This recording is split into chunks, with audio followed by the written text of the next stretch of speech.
This video is being recorded on Sunday night, the 28th, but you probably won't see it until it's officially crossed over until the 29th. Today is the first day that the general public can be at Detroit Lions training camp. And don't worry, we're going to have training camp day 5 observations as soon as I get home and get a chance to make those tomorrow. And this time, along with Tim 20Men, Pride of Detroit guys, I'll be able to insert my own observations from into theirs with my own eyes. I cannot wait until tomorrow.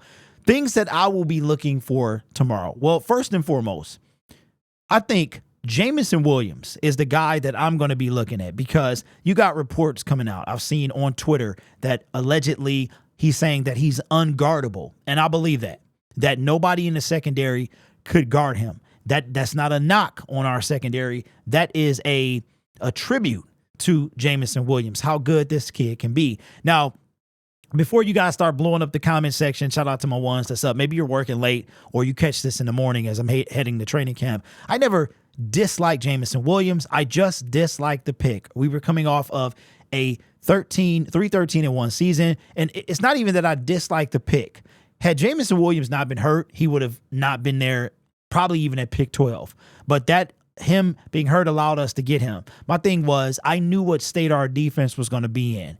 And I just wish that Brad Holmes would have done more. Now, he did wind up taking Josh Pasco with that, what he got from the Jameson Williams trade. And to me, the jury is still out on Pasco. But I would have preferred defense, but I wasn't upset with the pick. I was just like, man, did we really need Jameson Williams? But this year, I mean, he looks like he is on fire. And it makes you wonder, what would have happened had he not got hurt? Well, had he not got hurt, we wouldn't have had him, right? So everything is kind of playing out, I guess, just the way it's supposed to. So I can't wait to see with my own eyes Jameson Williams. And he just absolutely, I mean, they gave him a standing ovation yesterday. And if you watch the Detroit Lions little edit they put together, he was like, I love y'all too, man. See y'all next week. So Jameson Williams is somebody I'm going to be keeping my eye on.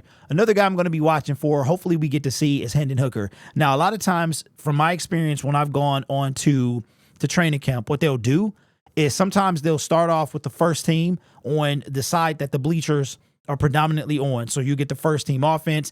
And when I went last year, they had the defense on a completely separate field. So like the guys will get ready on one field, they'll do their warm-ups and all this stuff, get the crowd hype, and then they'll separate. And then you'll have like the first team, you have the defense will be going against the offense, but then the defense will like be going against the second team and stuff like that. So I want to see Hendon Hooker. That's what I want to see. I want to see, how does he look? How is his decision-making and things like that? Is it really that big of a competition between him and Nate Sudfeld? Now, of course, there's a lot to see from one day in training camp.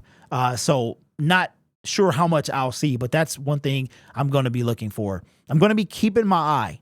A lot of you guys in the comment section reacting to my previous video from yesterday when I was talking about Tim 20Men and him not talking about the D-line and how the D-line through 4 days hasn't been a lot of dialogue about it.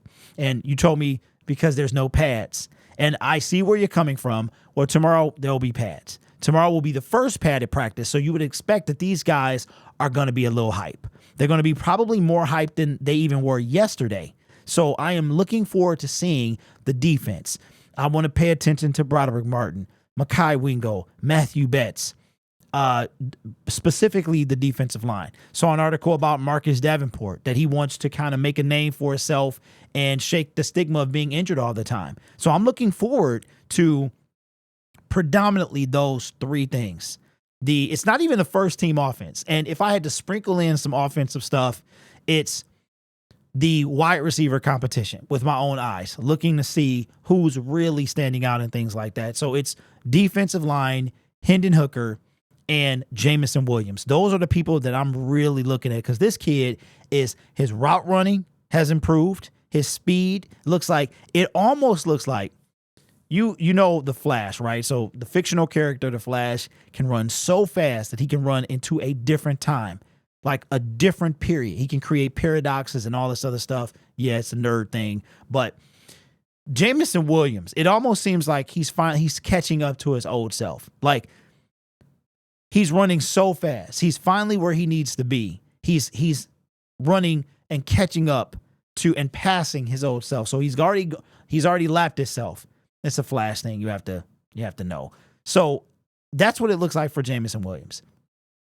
I want to see this kid with my own eyes, because even last year we didn't really get a good look. I mean, and the thing about it is,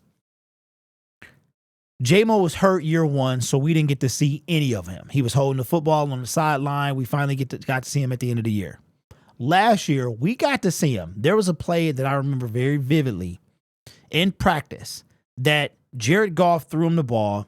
I think it was Jared Goff. He tries to catch it. I'm glad he didn't, because if he would have caught it, it looked like he would have awkwardly landed, and it could have been worse than, it could have been really bad. So I'm glad he didn't catch it. But this year, you could kind of see throughout practice in the preseason that he was struggling catching the ball. It looks like he's rectified that whole situation. It really does. Caught a slant with his hands. It was a low throw, catches it, hands. We saw the over-the-shoulder boy he caught with his hands. So it looks like J-Mo is finally what we thought J-Mo could be. But we got to see it in the field. Now, the question that I have, and I want you to put in the comments below, Jameson Williams playing in the preseason. See, year one, he couldn't. Year two, we wanted him to. Year three, we were talking about, the Lions being scared with him. Year three, do you want J-Mo to play during the preseason? I think he's going to play. But it also could be, he could be extremely limited. He could see one series. He could see one snap. He might not see the field at all. So that is a very good question. He could get a bunch of work during training camp and we not see him at all during the preseason. Think about that. This guy is now our projected number 2 receiver. We may not see him at all during the preseason. So let me know, man. Are you ready to put the bubble wrap back on J-Mo into the season, or would you like to see him out there during the preseason? So let me know your thoughts. Will you be at training camp anytime during the open to public fans?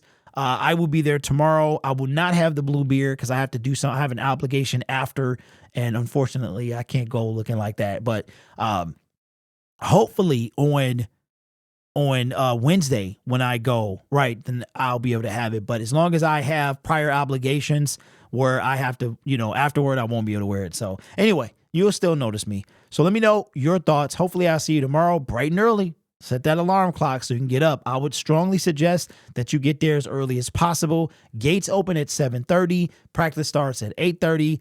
You can come in at 7:30, get your seats, get comfortable. And yeah, man, I'm looking forward to it. You guys are awesome. Take care of yourself and each other. And as always, go Lions. I'll see you tomorrow bright and early at Allen Park.